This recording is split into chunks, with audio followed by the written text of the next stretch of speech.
नमस्कार सभी किसान भाइयों को नमस्कार। देखिए, हम बात कर लेते हैं कि जो किसान भाई हैं हमारे, वो जब ज़मीन खरीदते हैं तो उन्हें क्या क्या सावधानियां बरतनी चाहिए और कौन सी ज़मीन ऐसी होती है, कौन सी ज़मीन ऐसी होती है जिन्हें उन्हें नहीं खरीदना चाहिए। देखिए, मैं आपको बताता हूँ। देखिए, जो ज़मीन आपको नहीं खरीदनी है, मैं उनके बारे में बता रहा हूँ। जिस ज़मीन पर केस चल रहा हो, यदि किसी ज़मीन पर कोई कानूनी विवाद चल रहा है या कोर्ट में मामला लंबित है, तो ऐसी ज़मीन से दूर ही रहें। ऐसी ज़मीन खरीदने पर आपको कानूनी परेशानियों का सामना करना पड़ सकता है और आपका पैसा भी फंस सकता है। तो सबसे पहले तो ये एक पॉइंट हो गया। दूसरा, लोन वाली ज़मीन।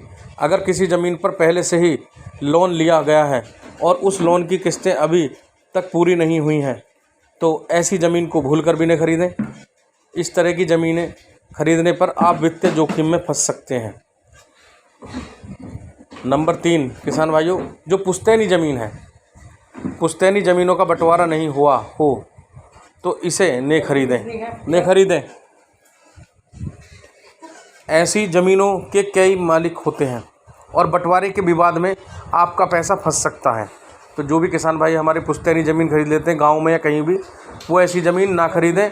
ऐसी ज़मीन खरीदने पर कहीं ना कहीं किसान भाइयों आपका जो पैसा है, जो मेहनत की कमाई है, वो फंस सकती है। चौथी, सरकारी ज़मीन।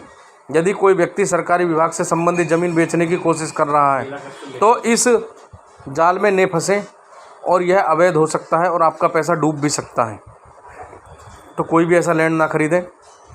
अगला है गैर रेरा रजिस्ट्री कंपनी से ज़मीन। मतलब है, अगर आप किसी कंपनी या फर्म से ज़मीन खरीद रहे हैं और वह कंपनी रेरा है, मतलब रियल इस्टेट रेगुलेटरी अथॉरिटी से रजिस्टर्ड नहीं है, तो इस तरीके की कंपनी से ज़मीन न खरीदें। यह धोखाधड़ी का शिकार बना सकती है।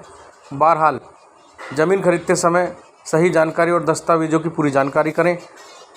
और जो मैंने सूचनाएं बताई हैं, इन सूचनाओं को ध्यान में रखते हुए, इन मद्देनज़र रखते हुए ही किसी ज़मीन को खरीदने का निर्णय करें। तो किसान भाइयों, ये मैंने आपको 5 पॉइंट बताए हैं जो कि सरकारी ज़मीन जो कि ज़मीन नहीं खरीदनी चाहिए, उससे संबंधित है। आप जो भी ज़मीन खरीदें पहले उसकी जांच पड़ताल कर लें। अगर कोई कृषि लैंड भी ले रहे हैं तो उसका भी अच्छे तरीके से जांच पड़ताल पहले कर लें। 4 जगह पूछ लें, आसपास पूछ लें। आसपास पूछकर जो बुज़ुर्ग लोग हों वहाँ के, उनसे पूछ लें और जो प्रधान हैं गांव के, वहाँ से कुछ निकाल लें और अपना सब कुछ पूछताछ कर ही किसी लैंड को ख़रीदें। इस तरीके से किसी भी लैंड में अपने पैसे ना फंसाएं, क्योंकि अगर इस तरीके से किसी लैंड में अगर पैसे फंस गए और पैसे आपके डूब गए तो आपकी मेहनत की कमाई डूब जाएगी। तो किसान भाइयों, ये जो सूचना थी मेरी, इसी उसमें थी कि कौन सी ज़मीन नहीं खरीदनी चाहिए। आपको साफ़ और सुथरी ही ज़मीन खरीदनी चाहिए। तो जय हिंद साथियों।